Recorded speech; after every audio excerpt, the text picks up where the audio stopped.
So your first step is to get this bracket right here out of the way, so you have easier access to the bolts that hold the brake caliper on. And it's just a little 10 mil bolt back here, so take that 10 mil bolt out, and then we're going to take out this 17 millimeter bolt here and the same matching one on the bottom here.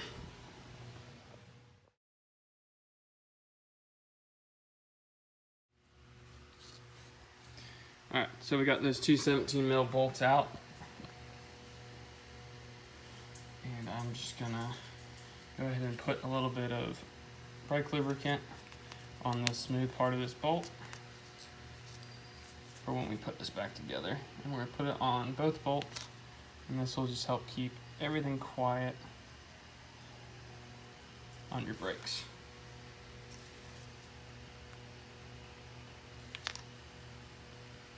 And just do it on the smooth part, don't do it on your threads.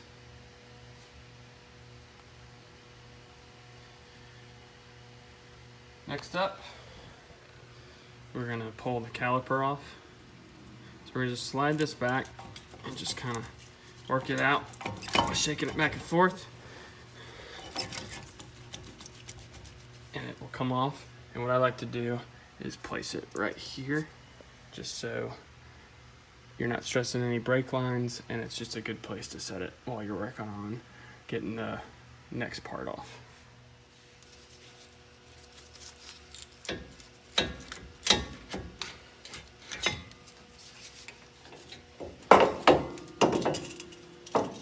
We're just gonna set it on this A-arm here.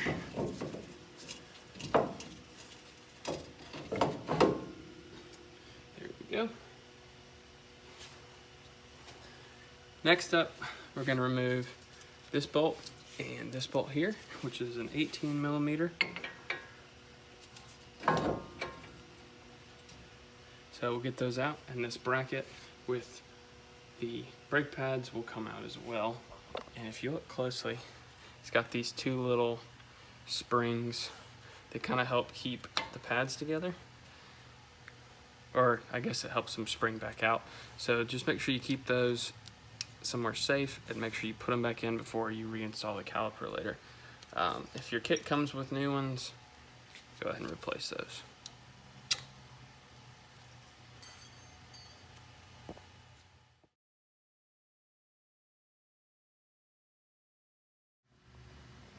So when you get those two bolts out, this kind of just falls off. I'm trying to keep it from falling on your shin like it did on mine. We're just going to remove our old brake pads, and these pads are actually totally fine. They have a bunch of life left on them, but I got new rotors because they were warped, and they came with new ceramic pads, so I'm going to replace them. The kit did not come with these new springs, so I'm going to leave these. We're going to grab our new pads. And anything that makes metal on metal contact that is not the face of the brake pad, we're going to put a little bit of our brake grease. So I'm going to put it on this tab here, and we're going to put a little bit on the face of this, and then these just slide back into place into those clips. All right, so got the brake pad face pointing away from me.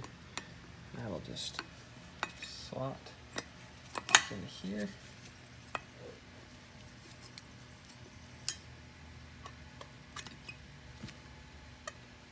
And here.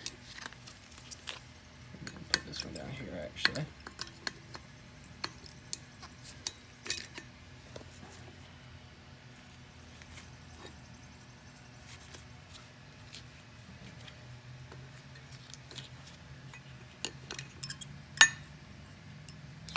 Here and here. So we're gonna leave that there for now. As you can see, the rotor is free to just pull off. So take that off, it comes straight off. If it's corroded, you might have to beat on it a little bit with the hammer to get it unstuck. So we're gonna pull that off, and I'll show you the next step. So what I like to do is to put a little bit of anti-seize around the rim of this. You see where all that rust is. It just makes it a little bit easier if you have to ever do this again, especially on cars that are prone to have their calipers stuck in place. So if you had to beat your rotor off with a hammer, do yourself a favor and put a little anti-seize on there. So just put a couple dots, and I'm gonna just go around and smooth it out.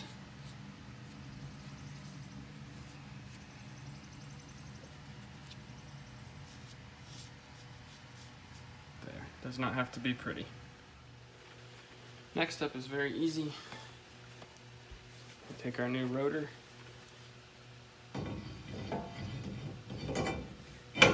Just place it on.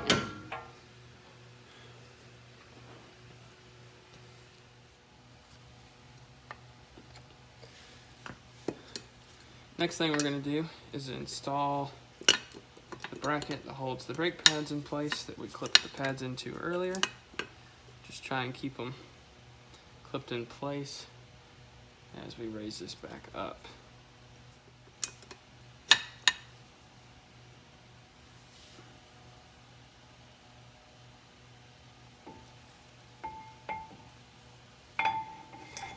Just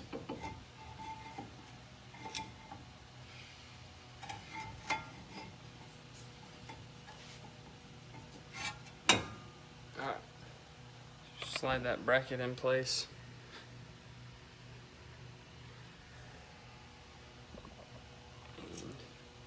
Grab your 18 mil bolts and thread them back into this bracket.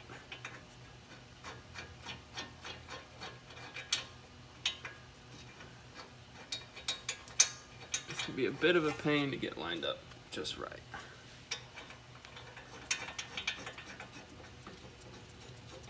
There we go.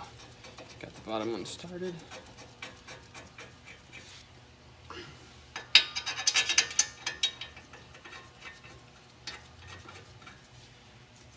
Top one in.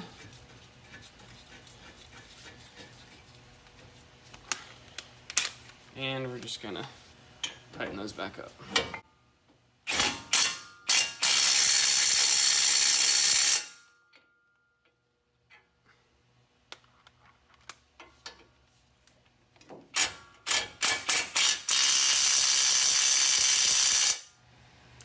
Like I mentioned earlier, be sure we reinstall these little spring clips.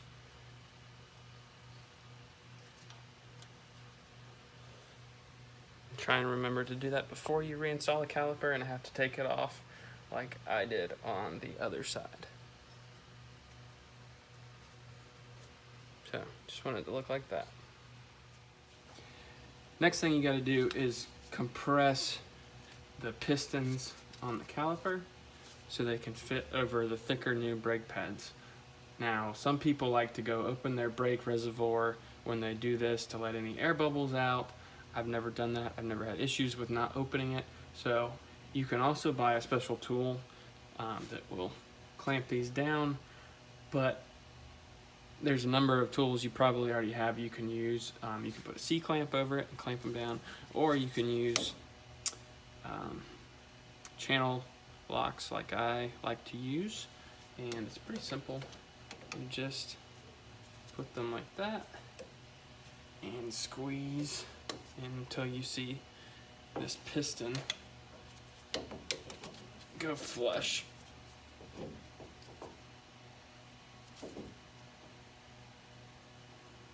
There. Now this is a dual piston setup, so we're gonna have to do it on both sides.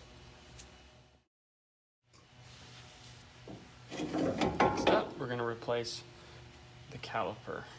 Now, it should just slide right over. If you didn't compress those pistons enough, it won't. So if it doesn't, just go back and squeeze those pistons in a little bit more. And again, make sure you reinstall those two little spring clips. Take these bolts,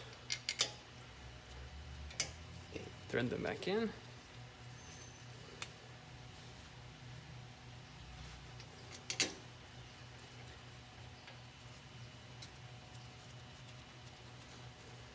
We're going to tighten those down, reinstall our 10mm bolt here. Make sure everything's tight, put the wheel back on, and we're done. Now, what I like to do with new brake pads and rotors is take the vehicle for a quick drive where you go up to speed and slow down, but you don't fully stop. Just Google wearing in new brake pads, and just follow those instructions to properly get your pads set up with your new rotors. Pretty easy brake job. One of the easier ones I've ever done. So, highly suggest doing it yourself. One last very important step is before you drive the truck anywhere, make sure you pump the brake a few times until it becomes firm again. And that's just to get those brake pads set back up against the new rotors. Should be good.